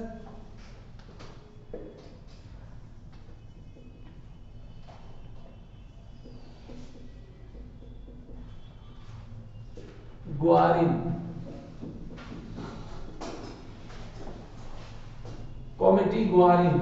और डीपीटी का हो गया डिप्थीरिया, है ना, पर्ट्यूसिस, और टी फॉर टेटनस। टेटनस क्या होता है? टेटनस में सिम्टम क्या आते हैं? टेटनस में आता है जो हमारी वॉल्यूटरी मसल्स हैं इनमें अनकंट्रोल्ड कॉन्ट्रैक्शन शुरू हो जाए, मतलब हम चाह नहीं रहे और हमारी मसल ऐसे ट्विचिंग करने लगी बिल्कुल, तो उसे कहते हैं टेटनस। और टिटैनी जो फीचर है उसको टिटैनी कहते हैं। तो एक बैक्टीरिया होता है क्लोस्ट्रीडियम टेटनाई, वो बैक्टीरिया टेटनस काज करता है, पहली बात हो गई। दूसरी बात ये कि अगर आपकी बॉडी में कैल्शियम कम है तो भी टेटनस आपको टेटनस की तरह फीचर हो जाएंगे। मसल्स हाथ बिल्कुल लगेगा टूटा जा रहा है, मसल्स की कमी, तो भी टेटानी है। और हार्मोन की प्रॉब्लम अगर आपको है, जैसे पैराथार्मोन कैल्शियम को रेगुलेट करता है, पैराथार्मोन की क्वांटिटी डिस्टर्ब है अगर, तो भी टेटानी हो जाएगी। तो कैल्शियम की कमी से भी फीचर अनकंट्रोल्ड कॉन्ट्रैक्शन या इनवॉलंटरी कॉन्ट्रैक्शन, इनवॉलंटरी मसल में इसको कहते हैं हम लोग। तो टेटनस में क्या होता है? इनवॉलंटरी कॉन्ट्रैक्शन, इनवॉलंटरी कॉन्ट्रैक्शन इन वॉलंटरी मसल।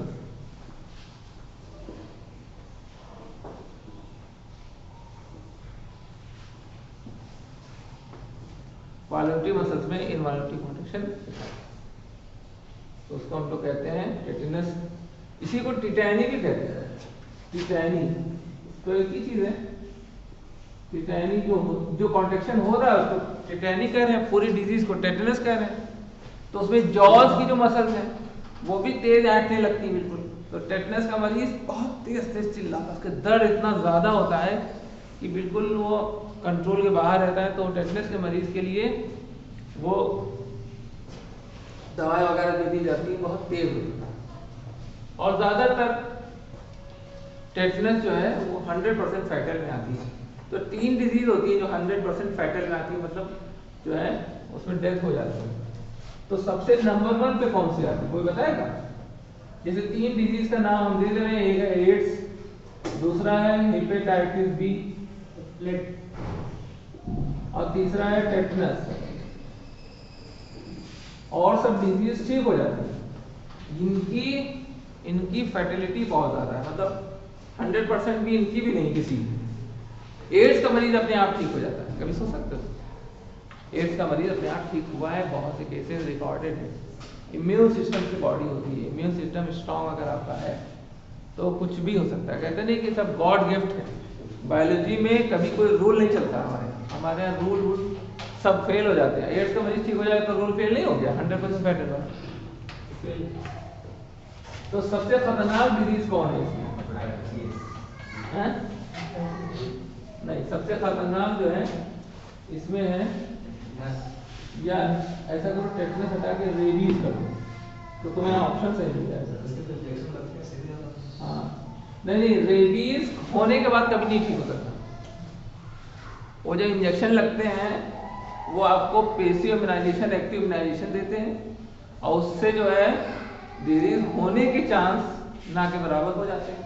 लेकिन अगर डिजीज हो गई रेबीज तो फिर नहीं बच सकता। हाँ, टेटनस में नहीं बच जाता है। तो फर्टिलिटी उसकी कम है, फर्टिलिटी उसकी थोड़ा सा कम है। अब देखो, नंबर 1 पे होती है रेबीज, नंबर 2 पे होती है ये, और नंबर 3 पे है एड्स।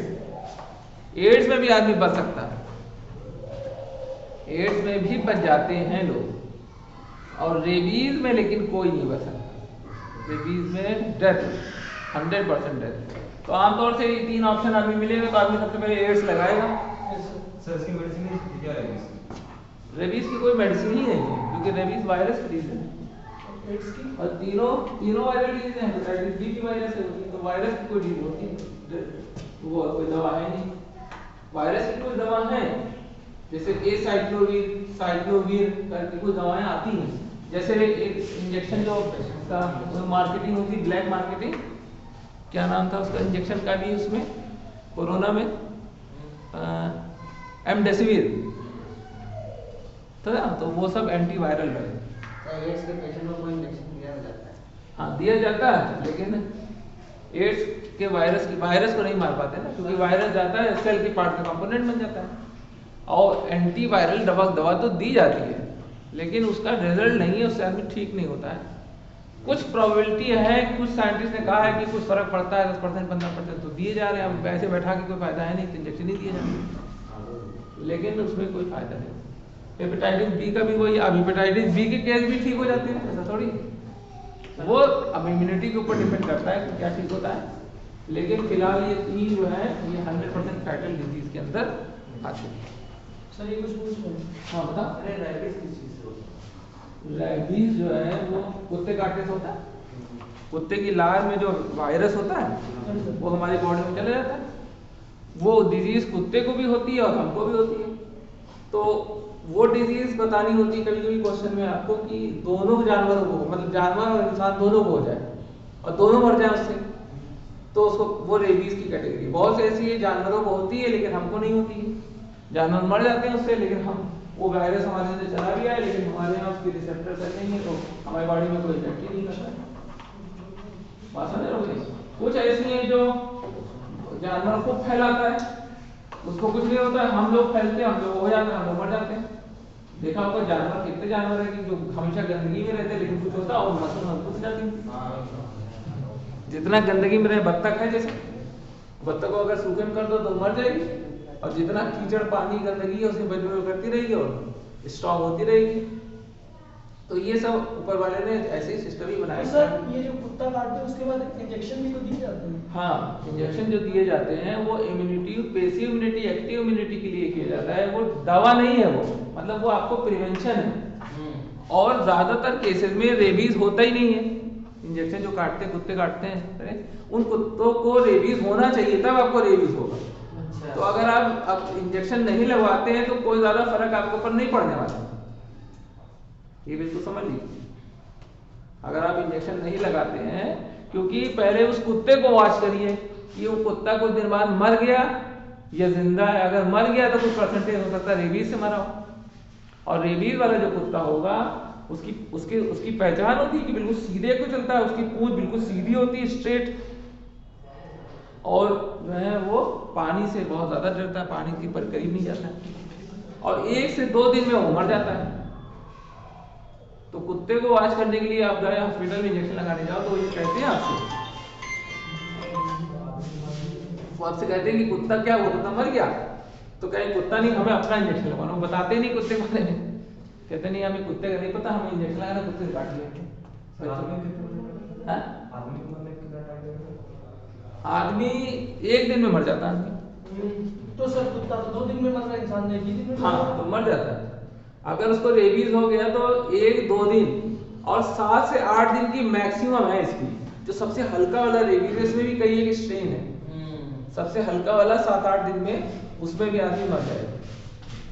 और वैसे तो 1 दिन में आदमी तुरंत खत्म हो जाएगा, बिल्कुल उसमें रुक ही नहीं पाएगा, बिल्कुल कोई उपाय नहीं है। 24 घंटे के अंदर लगवा लो इंजेक्शन। इंजेक्शन कौन सा लगवाते हैं हम लोग? टेटनस का लगवाते हैं। तो टेटनस का इंजेक्शन से क्या फायदा है कि उससे भी इम्यूनिटी मजबूत होती है। लेकिन ऐसे कुछ लगाते हैं, 14 इंजेक्शन लगाते हैं सर, कुछ बताते हैं? हाँ, 14 लगाते हैं, लेकिन वो सब जितने 14 हो या 15 हो, कोई दवा नहीं है। सब इम्यूनाइजेशन एंटीबॉडीज को आपकी बॉडी में बढ़ा देंगे, और अगर आपको वायरस उसमें इन्फेक्ट किया, तेज किया, तो आपको उसका फायदा मिलेगा। ये और सर रेबीज हो गया तो कोई फायदा ही नहीं? जब हो गया तो इंजेक्शन लगाए वाले को नहीं हो जाता, सबको हो जाता है। जो टेटनस वाला जो इंजेक्शन करता है फिर वो इम्यूनाइजेशन करता है। हाँ, कैसे? मगर सर उसको 6 महीने लगवाना पड़ता है। हाँ, क्योंकि वो जो अगर तुम्हें कोई घाव हो गया या किसी ने काट लिया, आपने टेटनस का इंजेक्शन लगवाया, तो उस घाव में उस टेटनस के इंजेक्शन का कोई फायदा नहीं होने वाला, क्योंकि उसका इम्यूनाइजेशन प्रोसेस 3 दिन बाद तो शुरू होगा, 4 दिन बाद, और 4 दिन बाद में 1 महीने बाद आप परफेक्ट होंगे। 1 महीने में अगर वो घाव पक गया या टेटनस हुआ तो उस घाव से तो आप मर ही जाएंगे। बहुत चीजें ऐसी हैं जो हमारे यहाँ हम लोग को नहीं पता है, वो सब ऐसे ही चल रही है। अब डॉक्टर को भी यह है कि फिलहाल लगा लो, अगले घाव के लिए सेफ हो जाओगे। जिस घाव के लिए तुम गए उसकी कोई सेफ्टी नहीं है, अगर उसमें टेटनस का बैक्टीरिया पहुंच गया। अब टेटनस का बैक्टीरिया ये मतलब नहीं है कि मिट्टी से पहुंचे, लोहे से पहुंचे, ये सब बेकार की बात है। बैक्टीरिया आपको साफ सुथरे कप में लाइए, बैक्टीरिया डाल दीजिए, उससे मर जाएगा टेटनस। तो गंदगी वगैरह से कोई उसका बहुत मतलब नहीं। हाँ, डस्ट में उसमें चांसेस थोड़ा सा है टेटनस के। अब किसी का कान पकता है, कान बहने लगता है, उसको टेटनस हो जाता है, मर जाता है, तो कहेंगे कान में कौन सा लोहा गया था जो टेटनस हो गया? ऐसा नहीं है। तो कान में क्या मतलब इन्फेक्शन, बैक्टीरिया चाहे जिस रूट से, डस्ट से आया बैक्टीरिया, घाव में घुस गया, ब्लड में आपके आ गया, काम खत्म। बात समझ रहे हो नहीं? तो इसलिए लोहे वाला जो है कॉन्सेप्ट धीरे धीरे तुम लोग खत्म करो, क्योंकि समाज में वही फैला हुआ है। Yes sir. एक चीज और फैली है कि जो कैमल होता है, कैमल के ऊपर जो कुबड़ होता है उसमें पानी भरा होता है। हाँ, नहीं फैली है? अच्छा, कॉन्वेंट स्कूल में ये खूब फैली है। ज्यादातर जितने CMS के लड़कों या लामाटीरिया के लड़कों से पूछो तो वहाँ ये फैला हुआ है। ये असल में ISC की बुक में लिखा हुआ है 7th ईयर में, उन्होंने लिखा है कि जो ब्लबर होता है उसमें पानी स्टोर होता है और वो पानी का यूज करता है। तो कैमल के उस ब्लबर में फैट होता है और वो फैट स्टोरेज टिश्यू है, वो फैट से एनर्जी का काम, उसका पानी जो है उसके ओमेसम एबोमेसम एक पार्ट होता है स्टमक के अंदर, उसके अंदर भरा होता है पानी, ऊपर थोड़ी भरा होता है। ये ज्यादातर हमने जिससे से पूछा, तुम लोग पहले वैसे हो जो कह रहे हो नहीं ऐसी बात नहीं है, लेकिन ज्यादातर लोग कहते हैं हाँ यही चीज पानी में भरा, क्योंकि बुक में ही जब लिखा है गलत और चला आ रहा है बहुत पहले से। 7th ईयर की बुक में लिखा हुआ है।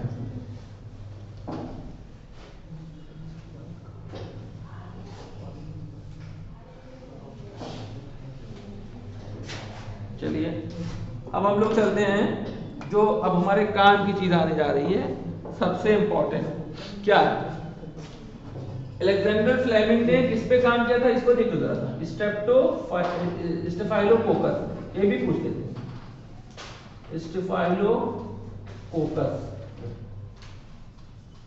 स्टेफाइलोकोकस।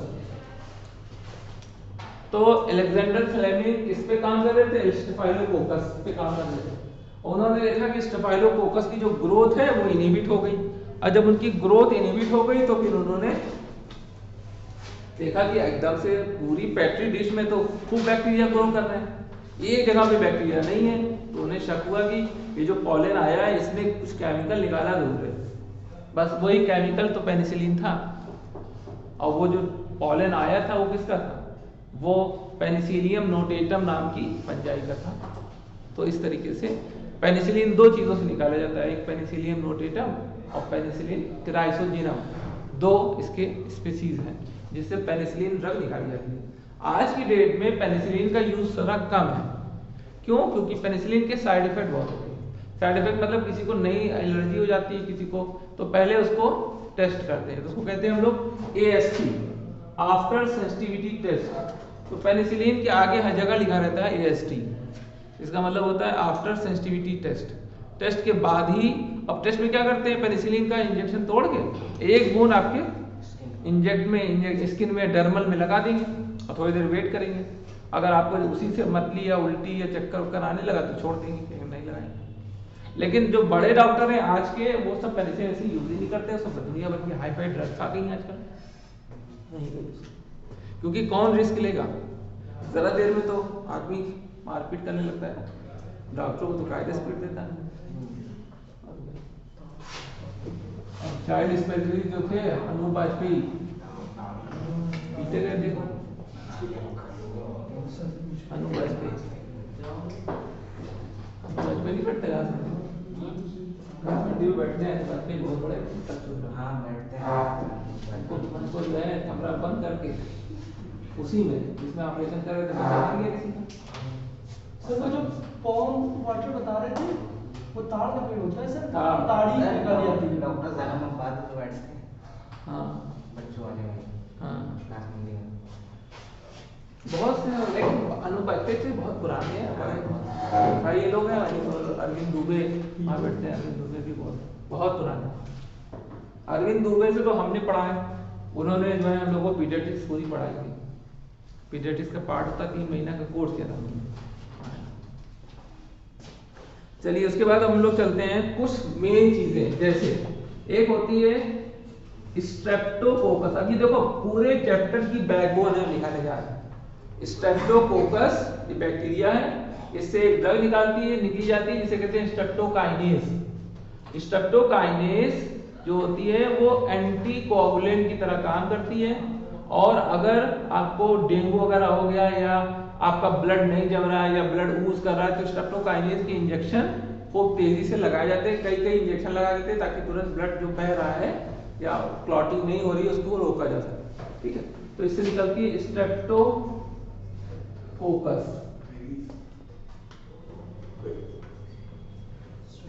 स्ट्रेप्टोकोकस है, क्या निकलती है? स्ट्रेप्टोकाइनेज। स्ट्रेप्टोकाइनेज निकलती है। और ये क्या होती है? ये होती है क्लॉट बस्टर, या यूं कह लो एंटी, ये कोआगुलेशन का काम करती है। तो हेल्प इन कोआगुलेशन, आगे लिख लो हेल्प इन कोआगुलेशन।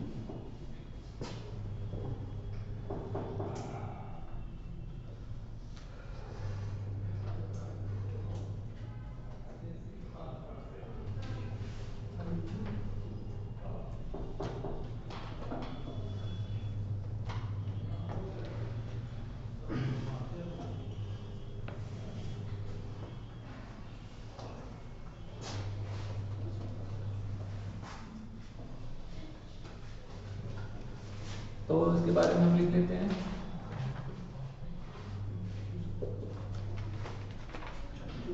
एमआई में काम करती है, मायोकार्डियल इंफाक्शन, हार्ट अटैक पड़ा उसका इंजेक्शन लगा।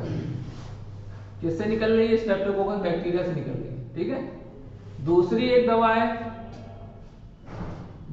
दवा है, वो निकलती है, उसका नाम है साइक्लोस्पोरिन। साइक्लोस्पोरिन के नाम से ये दवा है, साइक्लोस्पोरिन ए, ठीक है। ये निकलती किससे है? ये इम्यूनोसप्रेसिव ड्रग है, ट्राइकोडर्मा से निकलती है। तो ट्राइकोडर्मा पॉलीस्पोरम, या ट्राइकोडर्मा लिखें, ट्राइकोडर्मा से साइक्लोस्पोरिन ए निकलती है। काम क्या करती है? इम्यून सिस्टम को दबाती है।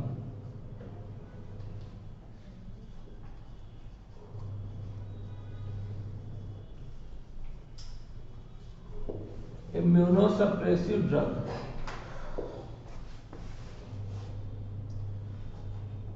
तो ये इम्यून सिस्टम को दबाती है। अब तीसरी क्या है? तीसरी स्टैटिन्स, ये कोलेस्ट्रॉल लोअरिंग एजेंट, और ये मोलस्कस से निकलती है। देखो ये हम तुम्हें बता दें, ये इंटरमीडिएट में आता ही आता है एक क्वेश्चन इसका, डेड स्टोन, नीट के लिए भी बहुत इंपॉर्टेंट है। ये 3 में से क्वेश्चन जरूर पूछा जाएगा, पहले ही बता देते। मोलस्कस से निकलती है, मोलस्कस। इससे क्या निकलती है?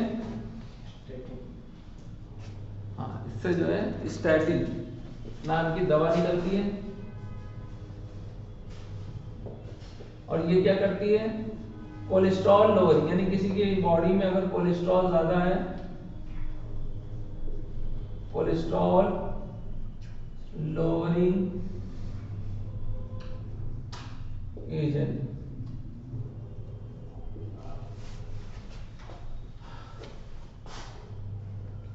इसका पूरा नाम है ट्राइकोडर्मा पॉलीस्पोरम।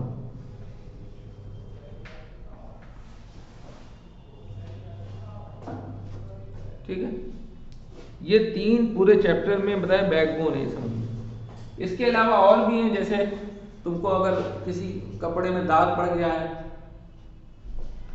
मतलब चिकनाई का दाग, तो उसमें लाइपेज एंजाइम डाल के तुम चिकनाई का दाग हटा सकते हो। लॉन्ड्री वाले इसका इस्तेमाल करते हैं, लाइपेज।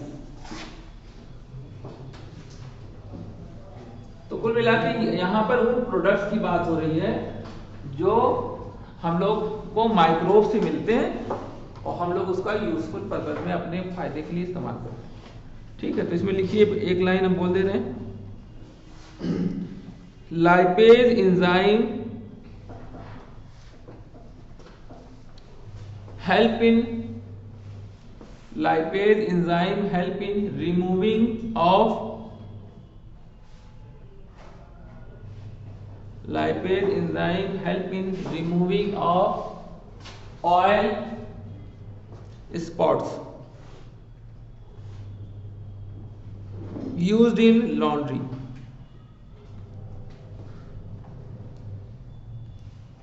और फिर लिखिए नेक्स्ट पैक्टिनेजेस, इसका नाम लिख लीजिए पैक्टिनेजेस, लॉन्ड्री, इसमें लिखिए पैक्टिनेजेस।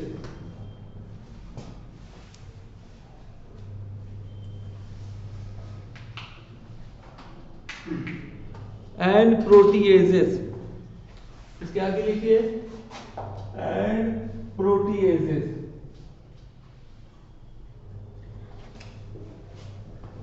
पैक्टिनेजेस and proteases.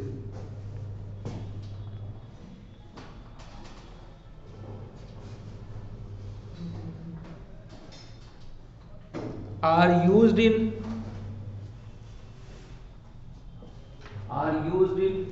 bottled juices, are used in bottled juices, जैसे ट्रॉपिकाना वगैरह आता है। क्यों यूज करते हैं? क्योंकि जहां से ये निकाला जाता है उसमें ढेर सारा पैक्टिन होता है, पैक्टिन कड़वा होता है। मालूम है सेलवाल पैक्टिन और सेलुलोज की बनती है, तो ढेर सारा पैक्टिन होता है। अगर आप घर में जूस निकालिए तो कड़वापन रहेगा, लेकिन जो बॉटल जूस होती है उसमें पैक्टिनेज और प्रोटीएज डाल के वो कड़वाहट को खत्म कर देता है, इस वजह से वो कड़वा नहीं करता। ये रीजन है।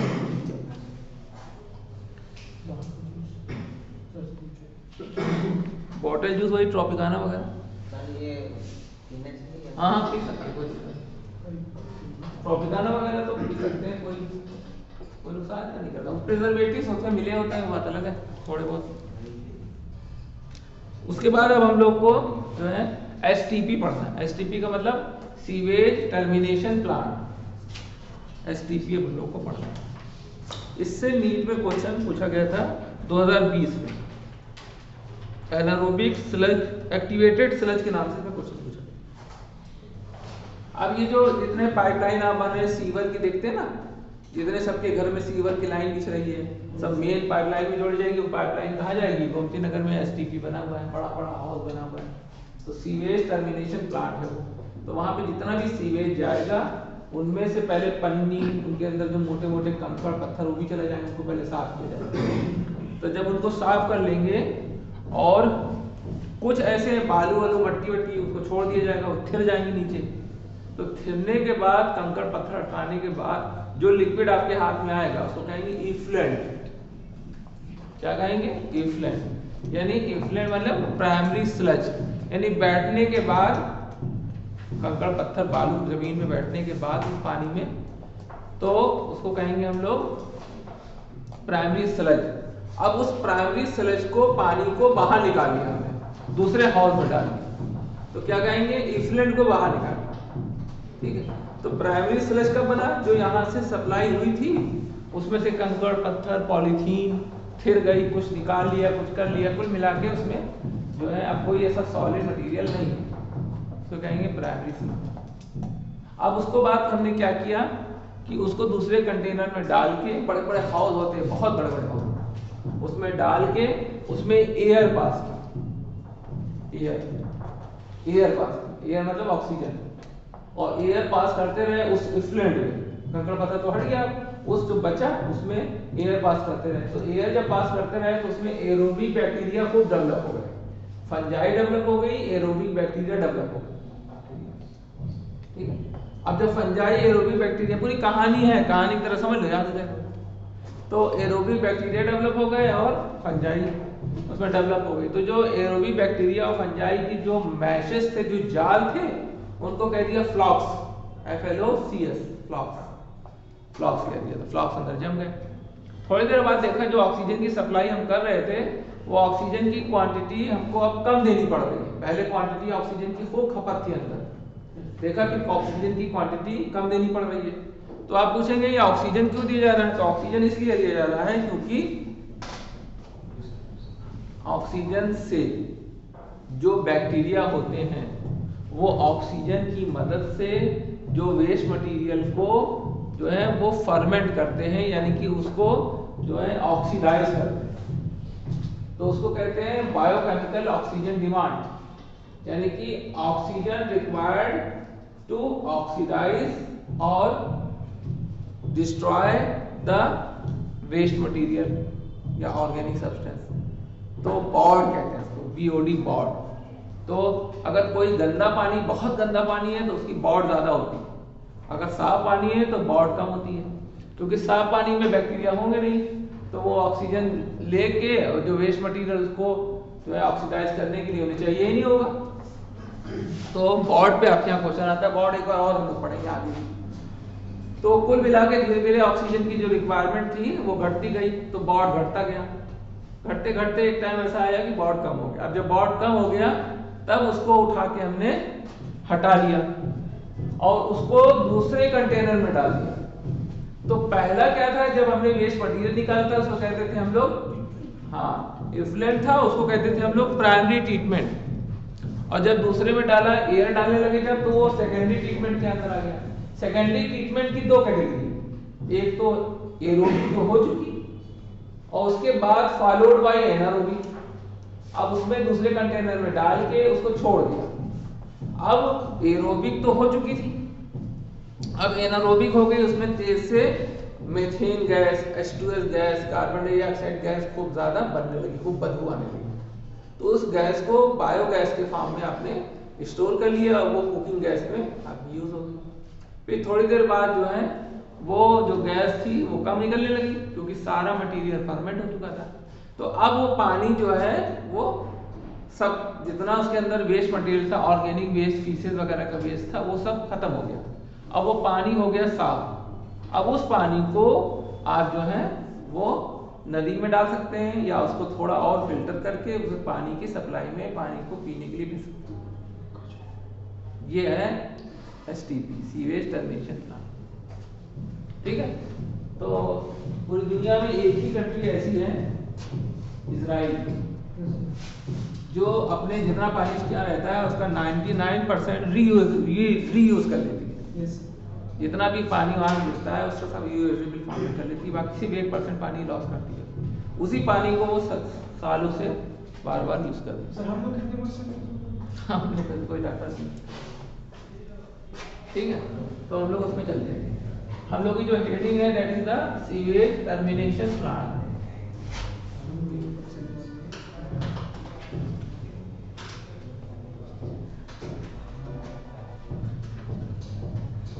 हम लोग क्या, तो मेरा ख्याल हमें लगता है कुछ भी नहीं यूज करते। अब तो सीवेज टर्मिनेशन प्लांट बन रहे हैं, अब जब बनेंगे, अब जब बन जाएंगे, जब पाइपलाइन होगी तो हो सकता है 20 साल बाद, 50 साल बाद डायरेक्ट जमीन से। हाँ सारा जमीन से निकालेंगे। तो हमारी हेडिंग है दैट इज द STP, इसको कहते हैं सीवेज टर्मिनेशन प्लांट।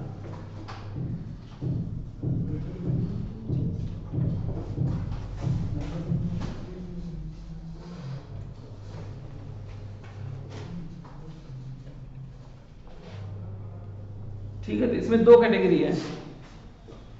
पहला है प्राइमरी ट्रीटमेंट,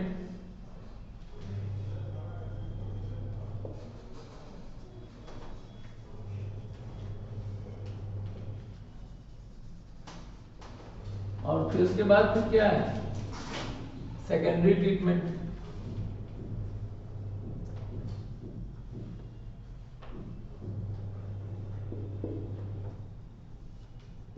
सेकेंडरी ट्रीटमेंट, दो ट्रीटमेंट इसके अंदर होते हैं।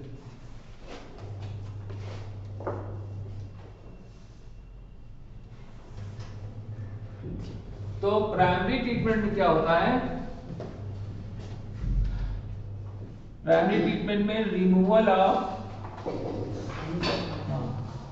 ऑफ सॉलिड सब्सटेंस, सॉलिड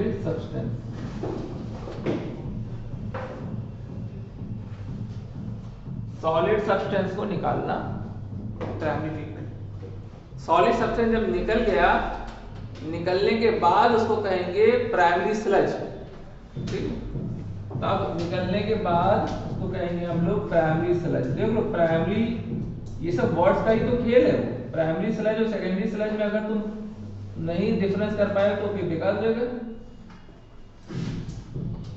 इसको कहते हैं हम लोग प्राइमरी स्लज।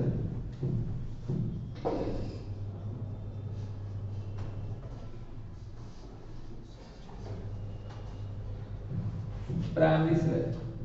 अब इस प्राइमरी स्लज को हमने जो है इफ्लुएंट कहा और उसको इफ्लुएंट कहा और उसको सेकेंडरी ट्रीटमेंट के लिए भेजा। सेकेंडरी ट्रीटमेंट तो वहां लिखा हुआ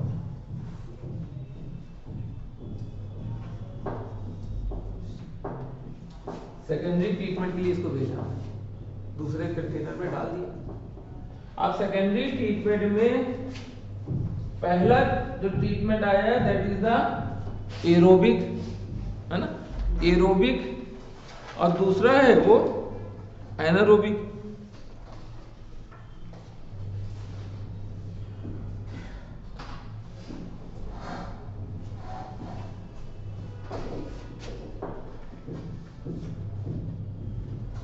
एरोबिक डाइजेशन बाय बैक्टीरिया। अब बैक्टीरिया होंगे एंड फंजाई होंगे।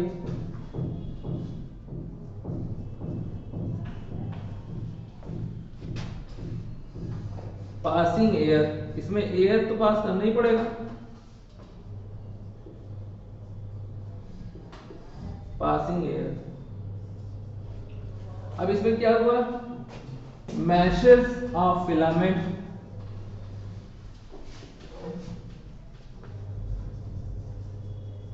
Meshes of filament of fungi and bacteria. खूब ढेर सारा जाल बन गया, एयर पास करते गए, खूब ग्रो करते गए, है ना। और धीरे धीरे जो एयर पास कर रहे थे उसकी क्वांटिटी वो कम होने लगी, रिक्वायरमेंट कम होने लगी। तो बॉड डिक्रीजेस, जब ये काफी देर तक करा तो बॉड डिक्रीजेस। बॉड का क्या मतलब होता है, बायोकेमिकल ऑक्सीजन डिमांड डिक्रीजेस। अब जब डिक्रीज हो गई तब आप समझ में आया कि आपका काम एरोबिक वाला पूरा हो गया। इसके बाद अब एनारोबिक के लिए उसको डाला जाएगा। वो भी ट्रीटमेंट सेकेंडरी वो भी है, सेकेंडरी के दो पार्ट है, एक एरोबिक है एनारोबिक। यहां से सेकेंडरी चलो हो गया, बॉड डिक्रीजेस। उसके बाद फिर जो है मूव टू या move for anaerobic, anaerobic treatment. Anaerobic treatment में कुछ डाला नहीं जाता, वैसे ही छोड़ दिया जाता है, वैसे ही छोड़ दिया जाता। इसमें क्या होगा एनारोबिक ट्रीटमेंट में, इसमें मेथेन, H2S और CO2 ये बायोगैस है, ये निकलती है, ये बायोगैस जो है निकलती है।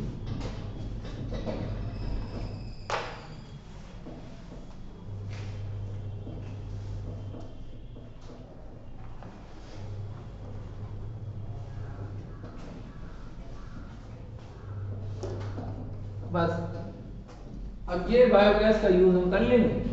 और ये जो रिमेनिंग है ये अब ये कंप्लीटली ये प्योर हो गया, प्योर वाटर में ये कन्वर्ट हो गया, प्योर वाटर, है ना। और पास into the rain, passes into river में कर सकते हैं या कहीं भी भेज सकते हैं, रिवर।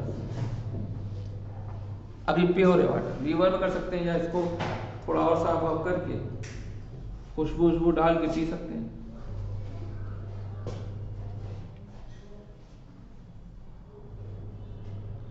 तो ऑर्डर जरा सा आपको देखना है।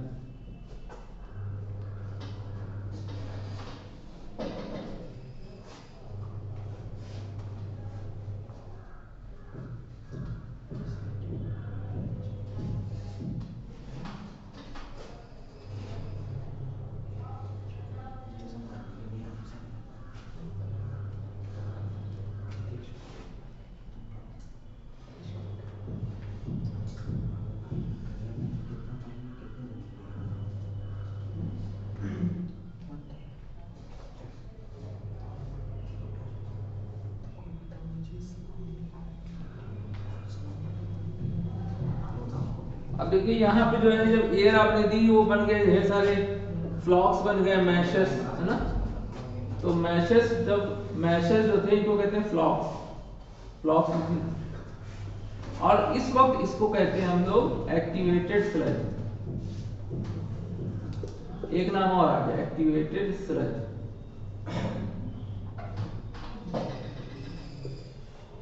मतलब ये जो मैशेस थे ये जब नीचे बैठ गए और बहुत डिक्रीज होने लगा तब उसको कहेंगे एक्टिवेटेड स्लज। इसको फिर जो है आपने भेजा एनारोबिक। तो एक नाम हमने इसमें और ऐड कर दिया, एक्टिवेटेड स्लज।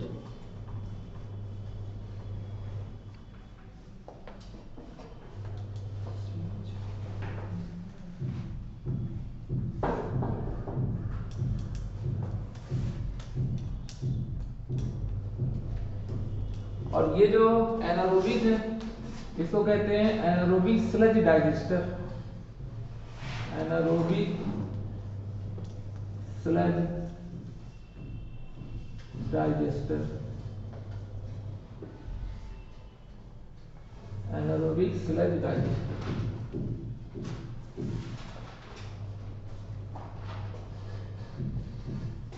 तो इस तरीके से आपको बायोगैस भी मिल गई, आपका पानी भी साफ हो गया।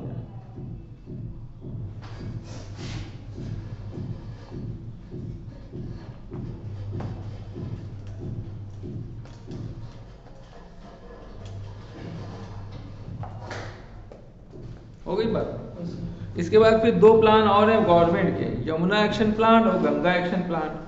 तो ministry of environment and forest, ये भी आपको याद करना है इसके बाद। तो यहाँ पे हम लिख देते हैं, यही जो है टॉपिक है इसका लास्ट है। तो ministry of environment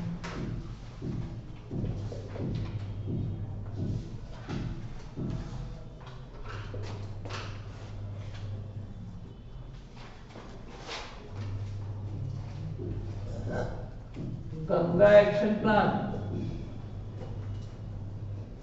and Yamuna action plan.